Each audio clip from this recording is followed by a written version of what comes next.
আসসালামু আলাইকুম সবাইকে।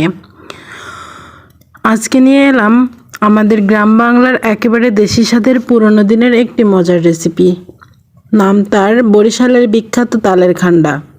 তালের নাম শুনলেই কিন্তু ছোটবেলার কত স্মৃতিই মনে পড়ে যায়। গাছ থেকে তাল পাড়া, তাল কোড়ানো আর তাল দিয়ে কত রকমের মজার খাবার, সব কিছুই যেন আমাদের শৈশবের সঙ্গে জড়িয়ে আছে।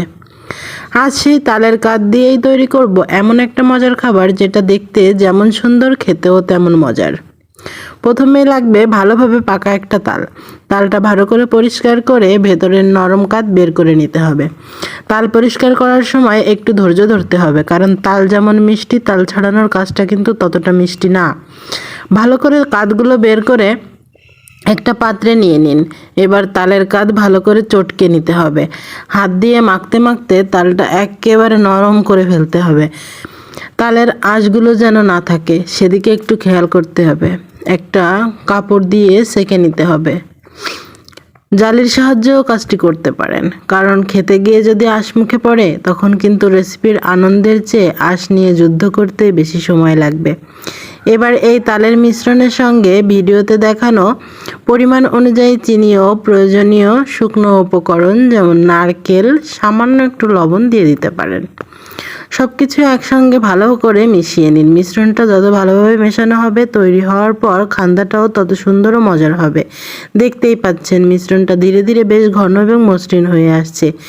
এবার একটু ভালো করে নাড়তে হবে। এর ভিতর দিয়ে দিতে হবে 1 টেবিল চামচ পরিমাণ চুন। আমরা যেটা পান খেতে ব্যবহার করি সেই পান খাওয়ার চুন।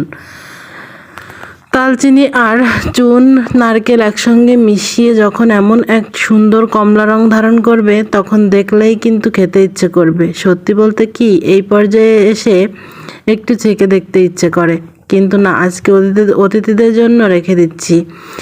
এবার একটা সমতল পাত্র নিয়ে তাতে সামান্য তেল মাখিয়ে নেব, যাতে পরে খান্দাটা সহজেই পাত্র থেকে উঠে আসে।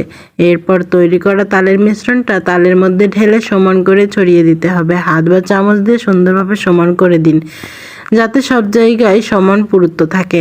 এবার আসছে আরও সুন্দর একটা কাজ। উপর থেকে ছড়িয়ে দিন একটু তিল। তিলগুলো শুধু দেখতেই সুন্দর করবে না, খাওয়ার সময় চমৎকার স্বাদও আনবে। দেখুন, একেবারে সুন্দর হয়ে গেল। এখন এটাকে ভালোভাবে সেট হতে দিতে হবে। 2-4 ঘন্টা অপেক্ষা করার পর এবার হয়ে গেল খান্দাটা বের করে পছন্দ মতো আকারে কেটে নেওয়ার পালা। দেখতেই পাচ্ছেন কি সুন্দর কমলা রং, তার উপর সাদা সাদা তিল। এক টুকরো হাতে নিলেই বোঝা যাচ্ছে কতটা সুন্দরভাবে সেট হয়েছে।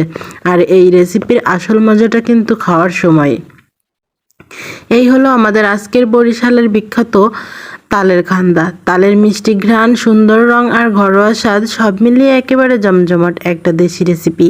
আপনারা যারা ছোটবেলায় তাল দিয়ে এমন কোনো খাবার খেয়েছেন তারা অবশ্যই কমেন্ট করে জানাবেন। আর রেসিপিটা ভালো লাগলে ভিডিওতে একটা লাইক দিয়ে পাশে থাকবেন। আর এমন দেশি বা গ্রাম বাংলার রেসিপি পেতে অবশ্যই ফলো করে রাখবেন।